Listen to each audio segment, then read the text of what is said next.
Hello. My name is David. I'm a 30-year-old male, and I work in a branch of the legal department.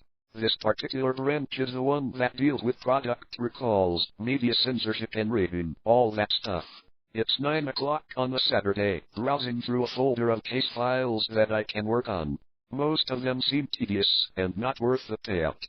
Call me lazy, but if you have to write a full 2-page analysis of nuclear energy kits and asbestos-coated spy gear just to prove that they aren't safe for children, you would get sick of it as well. I was just about to call it in for the day and test out something called lawn darts when I hit the jackpot. The claim is that the game demo was raffled off as a part of a marketing ploy to generate hype for the game. There were numerous complaints regarding emotional trauma, depression, and mania. The developers want me to play through the game to see if it should be released to the public or not. This should have been an easy job. All I had to do was play the game, take a look at its features, write up a report, and get paid for it. Naturally, I accepted the job, and within a few weeks a copy of the game was handed to me in the mail. The first thing I did was take a look through the manual. The game was titled Second Life. It was a simulation game boasting of true-to-life graphics, sound, as well as self-learning AI. Thanks to the developer's next-generation engine, the game was able to support and optimize these features, and boasted a near-constant 150 frames per second with recommended specs. There was also a letter sent from the company that came with the game. They stated that, if I ever felt discomfort in the game, I should feel free to take breaks. They also wanted me to keep a record of what happened in the game, and describe what I felt through the whole playthrough. After installing the game on my computer, I started it up and was greeted by an extensive character creation screen. There were several tabs full of options for facial features alone. The tabs included some pretty neat features such as voice, race, and even age. It was mind-blowing, and I must have spent about an hour trying it all. I decided to have a bit of fun by making my character look as weird as possible. I gave him white hair, green eyes, short legs, large torso, and a ton of body fat. The character, although bizarre, looked quite real. Not in the sense that I would see someone like this in the real world, but rather, it looked as if it was a real person. I started up the game, and tried out the controls. I could move, run, jump, climb, and crouch, attack, standard stuff, mostly. I started out in a park in the middle of a town square. I tried talking to someone, and they seemed a bit uncomfortable. I even saw a kid pointing at me, and the mother telling him off. After the person walked away, I started examining the town. I have to say, with headphones on, and maximum graphics settings enabled, this game looked real. And I was quite impressed with the AI, despite having seen only one conversation. I decided to try and attack someone. I walked up to a family, and was about to brawl, but I didn't want to. I felt bad trying to attack a family that had kids in it. Normally, this wouldn't bother me, as games such as Grand Theft Auto, or Just Cause 2 made their AI either total jackasses, or lacking in any depth or emotion whatsoever, but this was different. I decided to avoid the family, and went up to a man walking alone. I punched the guy in the nose, and I saw blood coming out of it. The man looked baffled, and immediately began to punch me. It was just about then, when I realized that I didn't have a life meter, or any sort of HUD. I didn't know how much damage I was getting, but I could tell my character was hurt. I tried punching, but the man was able to avoid it. By then, my character had doubled over in pain, and it seemed like the man stopped. By then, I started hearing sirens. I tried to move, but the man grabbed me, and didn't let me go. By then, I noticed the pedestrians.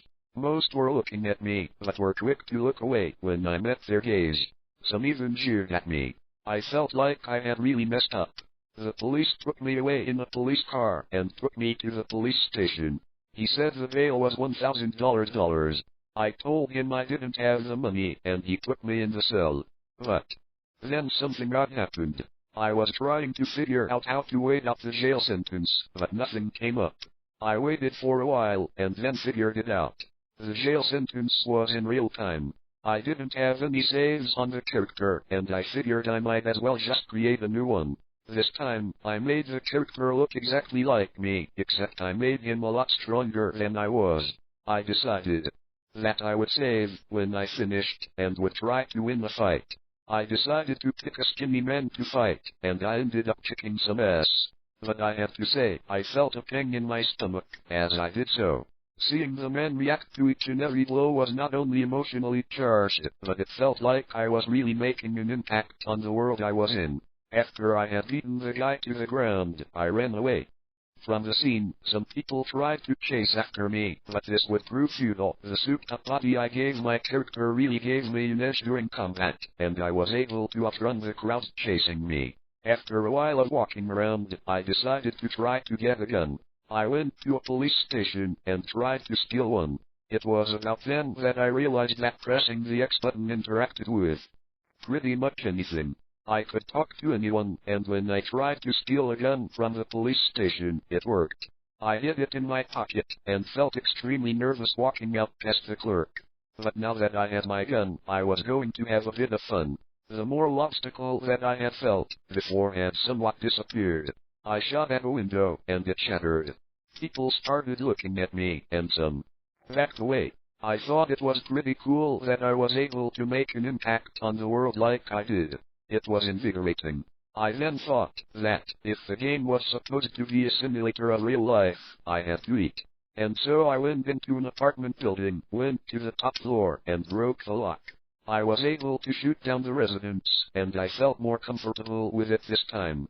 I then noticed a computer and went online. It was awesome to think that I was using a working, functioning computer inside of a computer game. Almeida. I thought to myself.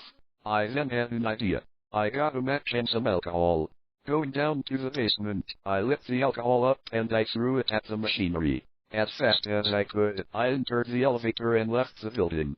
The spectacle that followed was shocking. The building started to fall. I ran away as fast as I could, but still couldn't resist looking back at the destructive force that I invoked. The cause and effect that I had in the game was riveting. After that, I had just begun trying to find out new ways to interact with the world. I could run cars into buildings and see a realistic display of the crash. I could throw a Molotov at a forest and would see reports of a wildfire on the news later. I even noticed that the window I broke when I first fired the police gun was being fixed. I must have been distracted because I got a call from my boss asking if the report on the game was done. I knew that, if I send a failed report in, they would take this masterpiece away from me. But if I had it approved, I might get fired. I told him that I needed a bit more time analyzing the features, as the game was quite massive. He said that he'd extend the time period to a week longer, and so I was going to make the best of it. I started causing chaos in any way that I possibly could, and the game reacted as if it were real. If I drove a car into a pillar, the pillar would fall, and some of the building would crumble. If I shot a car's tire, it would pop, and send the car spinning out of control. I spent the whole week doing experiments on the city to see how it would react. I boarded a plane, and was able to hijack it. I flew the plane around for a while before crashing into a building. I died, though. So I loaded my last save. As I was doing this, I noticed that it was the end of the week. I'd have to send in the report. And the game tonight. I decided to play for 1 hour more, then send in the report. But as, for now, all I wanted to do was play. The game immersed me with its graphics, sound and artificial intelligence. It felt like I was controlling an actual human being in the real world like a puppet master. I could make my character do things that I would never have the chance or courage to do in real life. I could rob a bank, steal a race car, blow up a building, all while knowing that, if I failed, I could reload the save from before. And with the vast amount of things that I was able to do in the game, I hadn't even scratched the surface. A day later, the ingredients for the explosives I was going to make came in, and I went to work. The crafting system was quite complex, although I liked the animation. The game made with your character's hand when you crafted an item. After I finished making the explosives, I went out into the city and found the tallest building I could find. I went up to the corners of the building and placed the explosives there. Running away from the building, I detonated them. I was knocked down to the ground and felt a sharp pain in my back. What I then realized hit me like a bus. I wasn't playing the game anymore.